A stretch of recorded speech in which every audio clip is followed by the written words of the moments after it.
अस्सलामुअलैकुम व्यूअर्स, कैसे हैं आप। उम्मीद करती हूँ कि आप सब खैरियत से होंगे। अल्लाह ताला हम सबको अपने हिफ्ज़ व मान में रखे। तो आज मेरे किचन में बन रहे हैं कोफ्ते, और ये मैं थोड़े डिफरेंट स्टाइल के कोफ्ते बनाती हूँ, तो मैंने सोचा कि मैं आप लोगों के साथ भी शेयर करती हूँ। तो चले आएँ, पहले हम देखते हैं कि मैं इनमें क्या कुछ डालती हूँ। ये है हमारे पास एक लार्ज प्याज, इसको मैं ग्राइंड कर लूँगी और इसको थोड़ा सा इसका पानी निचोड़ लूँगी हाथ से दबा के। और ये है मेरे पास हाफ बंच हरा धनिया, 6 हरी मिर्चें, और उसमें मैं जो मैंने आपको कहा था कि मैं किस तरह से बनाती हूँ, तो उसमें मैं डालती हूँ ये ब्राउन प्याज। ये बाज़ार का प्याज है मेरे पास, इस तरह से मैं लेकर रख लेती हूँ। और इसको ऐसे आप टाइट करके रबड़ या कोई भी क्लिप लगा के अपने फ्रिज में रख दें तो ये ख़राब नहीं होता और कई कई महीने पड़ा रहता है, तो ये माशाल्लाह से सही रहता है।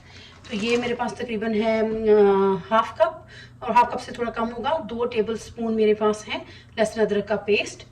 और ये है मेरे पास तकरीबन 1.5 किलो कीमा।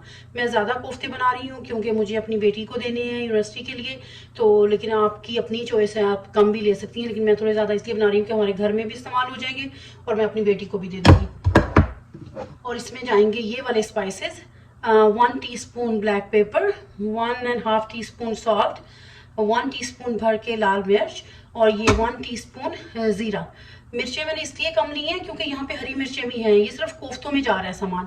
फिर मसाला बनाने के लिए हम अलहदा से वो टमाटर और प्याज हम उनको अलहदा से ग्राइंड करके मसाला बनाएंगे, तो फिर क्योंकि उनमें भी नमक मिर्च जाना है, तो इसलिए पहले कीमे में मैं ज़्यादा नहीं डालना चाह रही कि बहुत स्पाइसी ना हो जाए सारा खाना।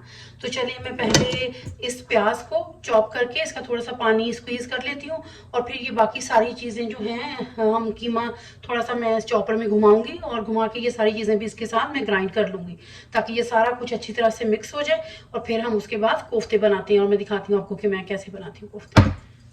चलें जी, अब मैं चॉपर में डालती हूँ पहले ये हरा धनिया, ताकि इसको हम एक दफ़ा चॉप कर लें, और इसके साथ हम डालते हैं हरी मिर्चें, और इसको हम एक दफ़ा कर लेते हैं ग्राइंड।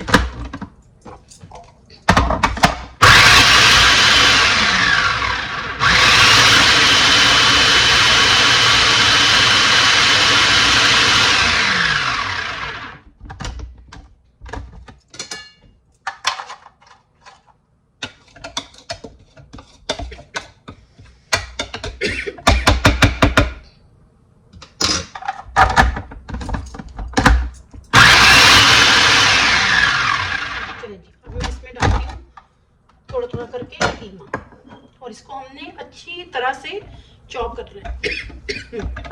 हरी मिर्चें जो है वो गले को लग रही।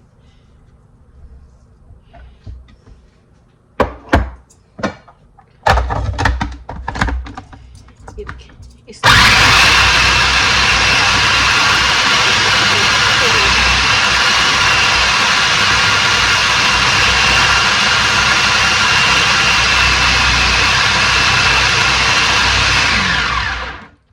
और इसके साथ ही ये थोड़ा थोड़ा करके मैं ब्राउन प्याज भी ऐड करती जाऊंगी ताकि ये सारे कीमे में मिक्स हो जाए।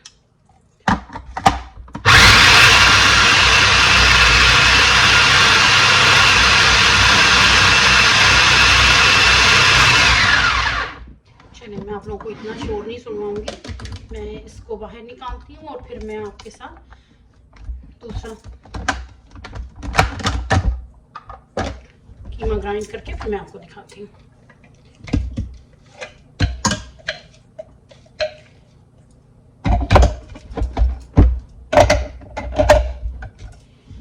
चलिए जी, मैं अभी सारा कीमा ग्राइंड कर लूँ और फिर मैं आपको दिखाती हूँ इसका फाइनल लुक कैसे, और कैसे फिर हम इसको इसके कोफ्ते बना। ये सारा कीमा देखें कितना बारीक मैंने उसको कर लिया सारा चॉप। अब हम इसको अच्छी तरह से मिक्स करते हैं, और इसमें ये जो मैंने प्याज चॉप करके वो थोड़ा उसका पानी स्क्वीज करके रखा था, ये भी मैं इसमें ऐड कर दूँगी,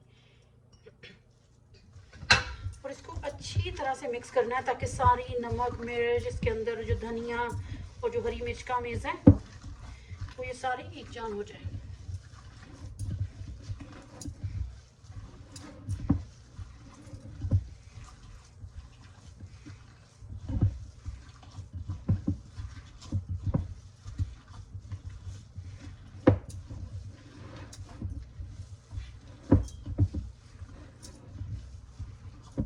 ताकि ये ना हो कि कहीं तो मसाला हो और कहीं कीमा सिर्फ खाली रह जाए, क्योंकि हमने 2 से 3 पोर्शन करके इसको चॉप किया। तो अच्छी तरह मिक्स करने से ये होगा कि सारा मसाला सारे कीमे में अच्छी तरह से मिक्स हो जाएगा। ये जी हमारा हो गया सारा मिक्स।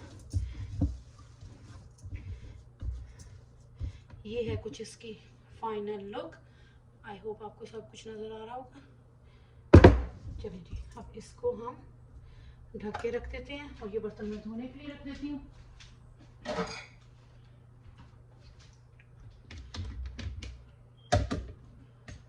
और अब हम बनाते हैं पहले कोफ्तों का मसाला, और फिर जब मसाला अच्छी तरह से हमारा भून जाएगा तो फिर हम इसके कोफ्ते बनाकर उस मसाले में ऐड करेंगे।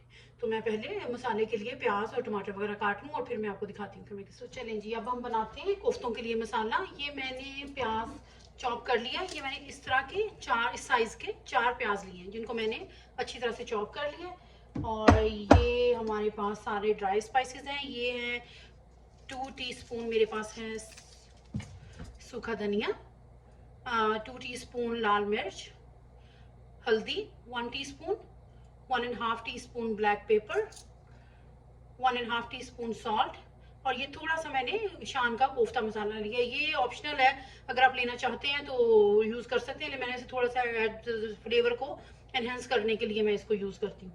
तो ये लिया मैंने। और ये मेरे पास है 1/2 कप योगर्ट, इसको मैंने ऐसे अच्छी तरह से मिक्स कर लिया। तो चलिए अब हम बनाते हैं इसका मसाला।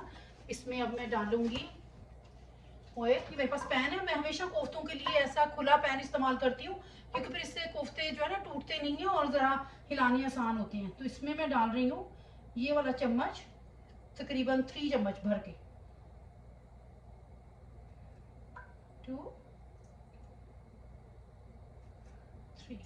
मैं हमेशा कोफ्तों में ऑयल थोड़ा कम ही डालती हूँ, क्योंकि जब कोफ्ते भी पकते हैं ना तो जो उस कीमे के अंदर फैट होती है वो भी अपना ऑयल रिलीज कर देती है। तो वो एंड पे अगर हम पहले ही ज़्यादा डाल लें तो बहुत ज़्यादा उसके ऊपर ऑयल आ जाता है। तो हमेशा जो है कोफ्ते हो गए या कोई भी ऐसा खाना बना रहे हैं जिसमें आपको लग रहा है कि उसमें थोड़ी फैट है उस कीमे में, तो आप, या गोश्त में, तो उसमें आप ऑयल थोड़ा कम ही रखें। जैसे हम पाए बनाते हैं तो बहुत कम डालते हैं, क्योंकि पाए अपना ही बहुत ऑलरेडी ऑयल रिलीज कर देते हैं। इसी तरह से मैं कीमा जब बनाती हूँ तो मैं, क्योंकि ये मैं मीडियम लीन कीमा लेती हूँ, इसमें थोड़ी बहुत फैट होती है। अब हमारा ये गर्म हो गया ऑयल, इसमें हम ऐड करते हैं प्याज। इसमें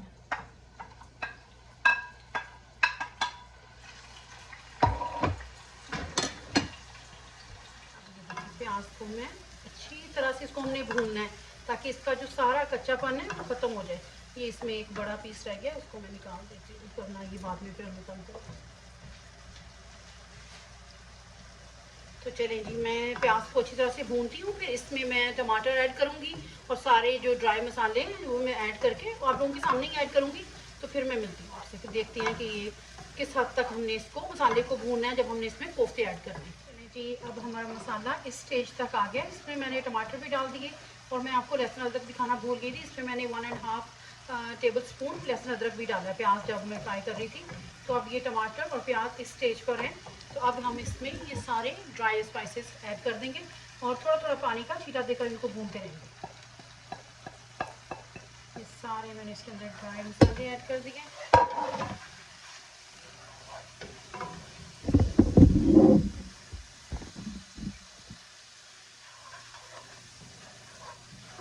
तो इसको हम थोड़ा सा पानी डाल देते हैं ताकि हमारी नमक मिर्च हो।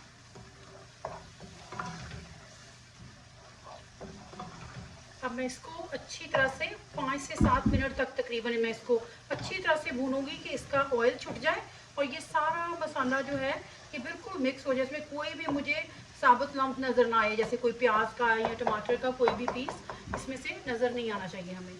तो इसको हम अच्छी तरह से भूनते हैं और हल्की आंच पे, और फिर हम इसमें अपना ये दही ऐड करेंगे। चलें जी, ये देखिए इस स्टेज पे देखिए सारा ऑयल इसका ऊपर आ गया है, जो हमने इसको भून भून के मसाले की हालत इस तरह से है कंडीशन। ठीक है, अब हम इसमें डालेंगे ये योगर्ट।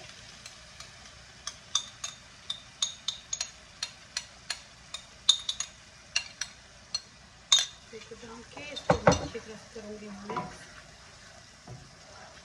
और फिर हम इसको 2-3 मिनट इसमें मैंने ये मीट बॉल ऐड कर दिए। अब ये देखिए, इसको हम ऐसे थोड़ा थोड़ा हिलाते हैं। जैसे ही ये थोड़े से हार्ड होंगे फिर आप बेशक इनको चम्मच से चला दें। अब ये देखिए, इसमें जगह बन गई है। ये मेरे सारे कोफ्ते क्योंकि इसमें पूरे नहीं आए थे, तो अब मैं इसमें ये वाले भी ऐड कर देती हूँ।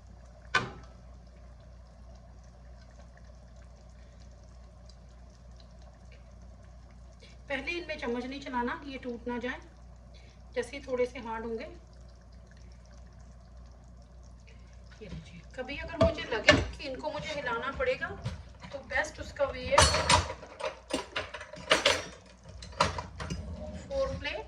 एक फोर्क लेकर उनसे इनको थोड़ा सा ऐसे बिगनिंग में फ्लिप कर लें, ताकि नीचे से वो साइड ज़्यादा। लेकिन हमने इनको अच्छी तरह से अब इसमें पकाना है, और फिर हमने उसमें जितना भी हम शोरबा ऐड करना चाहते होंगे या जितनी भी हमने उसको ग्रेवी को रखना है, थिक या थिन, उसी हिसाब से हम थोड़ा सा पानी ऐड करेंगे। आराम से सॉफ्ट हाथों के साथ उसको हमने हिलाना है।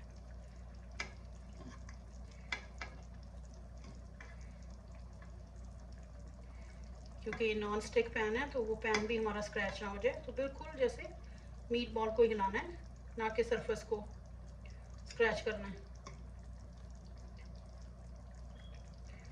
अब ये मेरा ज़्यादा सालन बनाने का मकसद ये था कि इसमें से हाफ मैं अपनी बेटी को दे दूंगी और हाफ जो है वो हमारे इस्तेमाल में आ जाएगा।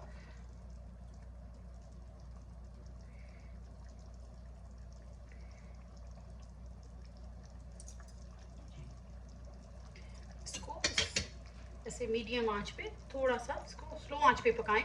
जैसे ये थोड़े से हार्ड हो जाएंगे फिर बेशक मीडियम पे स्टोव करके उसको अच्छी तरह से भून के, और फिर उसमें जितना भी आप ग्रेवी रखना चाहते होंगे, जितना आपको, वो हर फैमिली के अपनी चॉइस के हिसाब से डिपेंड है। जैसे मेरे हस्बैंड को थोड़ा इसमें शोरबा हो तो उनको पसंद है, लेकिन अगर कोई कम शोरबे वाला इसको खाते हैं तो वो आप अपने हिसाब से उसको एडजस्ट कर सकते हैं। तो अब इसको मैं पकने देती हूँ और फिर मैं आपको दिखाती हूँ इसका फाइनल लुक। अब इस स्टेज पे इन कोफ्तों को भूनते हुए मुझे 5 से 7 मिनट हो गए। ये देखिए, मैंने आपको कहा था ना कि इसके ऊपर ऑयल आ जाएगा सारा। ये देखिए कितना ऑयल इसके ऊपर निकल आया है, क्योंकि वो कोफ्तों के अंदर से भी जो चर्बी है उसका भी ऑयल रिलीज होता है। तो ये हमारे लिए तो बहुत ज़्यादा है। ये जब सारा हमारे कोफ्ते कुक हो जाएंगे तो फिर मैं इसमें के ऊपर से ऑयल को उतार लूँगी, क्योंकि अदरवाइज़ ये सारे बच्चे भी चीखेंगे कि इतना ऑयल खाने में। तो इसको अब इस स्टेज पे मैं इसमें ये थोड़ा सा पानी ऐड कर रही हूँ, क्योंकि याद है ये हमने कोफ्ते पहले पकाए नहीं है। ये अभी इस पानी में इन कोफ्तों का जो मीट है वो इसमें गल जाएगा। तो मैं इसको हल्की आंच करके पकने के लिए रख दूँगी।